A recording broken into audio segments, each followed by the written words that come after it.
छत्रपती शिवाजी महाराज की जय। माना लगे, माना जय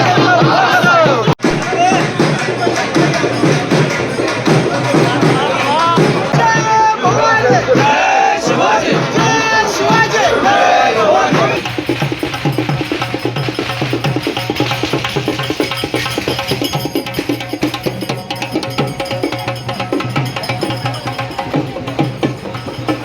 कोल्हापूर उत्तर मतदारसंघासाठी महायुतीकडून निवडणुकीच्या रिंगणात उतरलेल्या राजेश क्षीरसागर यांच्या प्रचारासाठी मंगळवार पेठ परिसरात भव्य पदयात्रेचं आयोजन करण्यात आलं होतं।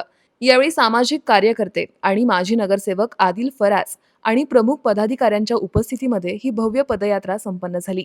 एकंदरीतच या पदयात्रेमध्ये मोठ्या संख्येनं नागरिक आणि महिला वर्ग सहभागी झाला होता। पदयात्रेमुळे परिसरामध्ये उत्साहवर्धक वातावरण निर्माण झालं होतं। या पदयात्रेला सुरुवात करण्यापूर्वी मतदारसंघातील स्थानिक नेते, कार्यकर्ते आणि पदाधिकारी मोठ्या संख्येनं एकत्र जमले होते। तसंच ही पदयात्रा सुरू झाल्यानंतर मार्गावर स्थानिक नागरिकांच्या घरी जाऊन त्यांच्या समस्या जाणून घेऊन आणि त्यांना आपुलकीची विचारपूस राजेश क्षीरसागर यांनी केली। दरम्यान यावेळी विविध तालीम मंडळांनी क्षीरसागर यांना पाठिंबा दिला। या भेटीगाठी दरम्यान माता भगिनींनी औक्षण केलं। पदयात्रेत वेगळ्याच प्रकारची रंगत आली। या भव्य पदयात्रेमुळे स्थानिक स्तरावर जनतेत उत्साहाचं वातावरण निर्माण झालं असून महायुतीच्या आगामी निवडणुकांमध्ये विजय मिळवण्याच्या दृष्टीनं हे महत्त्वाचं पाऊल ठरलंय।